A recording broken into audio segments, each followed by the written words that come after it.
Joe and Jill Biden will visit Maui today as parts of the island continue to recover from what is now the deadliest wildfire in the U.S.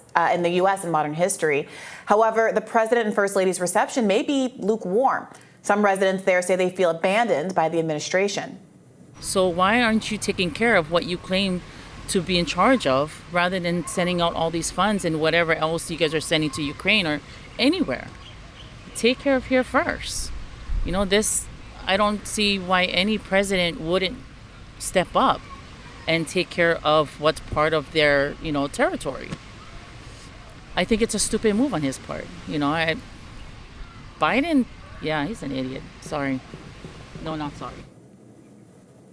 So far, FEMA has approved some $5.6 million in aid, a number that is expected to grow. Still, as critics have pointed out, this amount pales in comparison to the billions of dollars the Biden administration has sent overseas to Ukraine. However, if you make this point, well, you're just a Russian asset, of course. This is according to Star Trek actor George Takei. He posted on X this weekend, quote, "Pro tip, whenever you see someone saying we could be spending that money on X, instead of sending it to Ukraine, it probably originated from and was amplified by the Russians. Be smarter out there."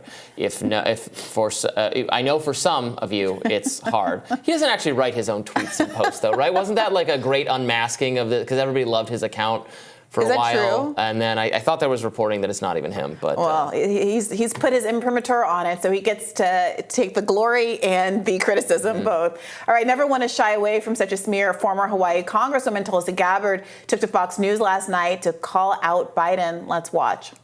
This is a crisis that is continuing on. It is not at all lost on the people of West Maui when they're told that FEMA is going to give those impacted a one-time $700 payment.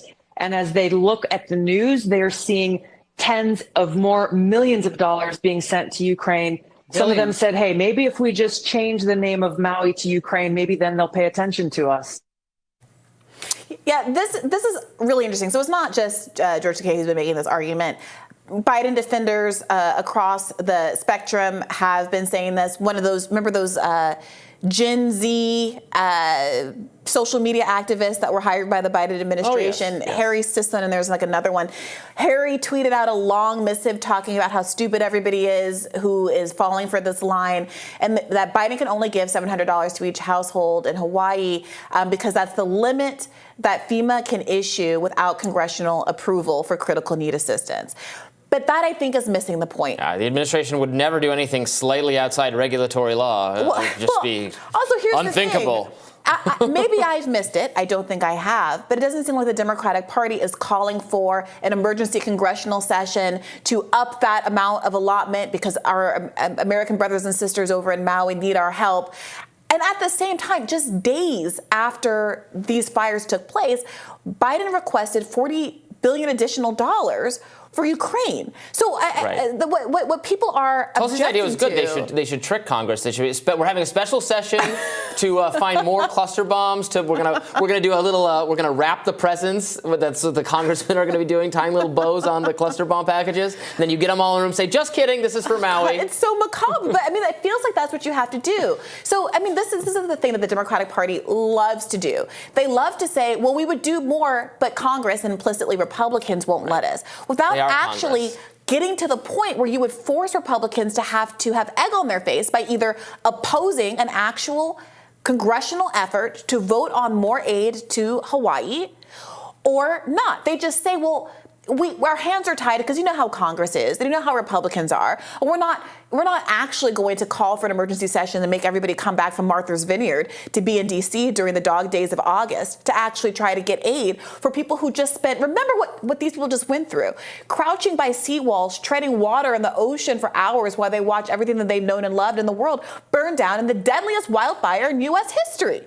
And Joe Biden are just getting there now, at the same time that their entire party apparatus is running cover for the fact that they have only managed to allot $700 in aid for this group. Yeah. The thing that we learned from the pandemic was that the government actually can do more if they want to.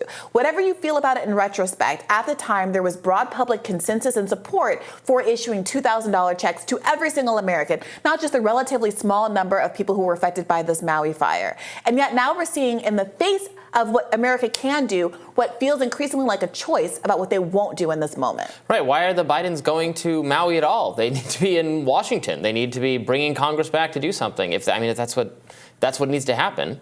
And there should be. I'm sure there are other emergency funds that can be called on that taxpayers have paid into.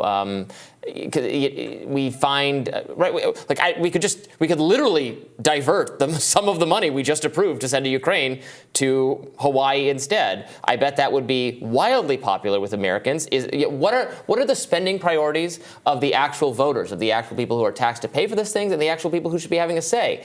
Is their priority more cluster bombs for Ukraine? It's just so obviously a comms line coming from the administration to me. Because imagine the different kinds of lines we could have gotten. We could have said, we are aware that we are being hamstrung in the short term by the cap on FEMA emergency assistance, but I'm going to work hand over foot to make sure that we raise that going forward. Here's what the administration is working on to get aid as quickly as possible to Maui. Right. Here's what the plan is. Here's what we need from our Republicans across the aisle. Lay out the plan, because unless you're arguing that the limits of the most powerful government in the world are that it cannot figure out how to get more than $700 into the hands of a few thousand people, or maybe a few. I don't think it's more than a few thousand people that are. No, it's not. And this money, this money is supposed to be for food and shelter, for an immediate, not for tons more money will be allocated for the rebuilding of homes and all that kind of thing. But what's tacit here is to think is the belief that $700 is enough for that. Yeah. Your house burns down. $700 can't buy you one night in an Airbnb in a place like Hawaii. Because remember, this is a fire that happened on an island where there's pre-existing housing squeeze, because the tourism industry is so big that a huge percentage of the housing stock is taken up with Airbnbs and short-term rentals. So there are very limited other places for people to go, and it's a very expensive place to live. They import so much of the normal goods that one would consume in a day. It's very expensive to be Hawaiian and not someone who's there on vacation. And so in the context of all of that, to really open your mouth, when people are objecting to the idea that $700 is a small amount of money, to open your mouth and have your response be, well, that's all we can give, instead of acknowledging on some level that is not enough. That's what people are saying, that $700 is an insult when you are talking to someone standing in front of their house with everything they've ever known and loved and ashes on the ground. And that is what he's getting in trouble for. That's the callousness that people are reacting to. Not the idea that, oh, gosh, technically my hands are tied. Are you upset that your hands are tied? Do you have thoughts or feelings about the fact that this is the policy in the country that you run? Do you want to do something about that? I was also looking for an update on this water official who some people are now claiming delayed the water being able to be used to put out the fire.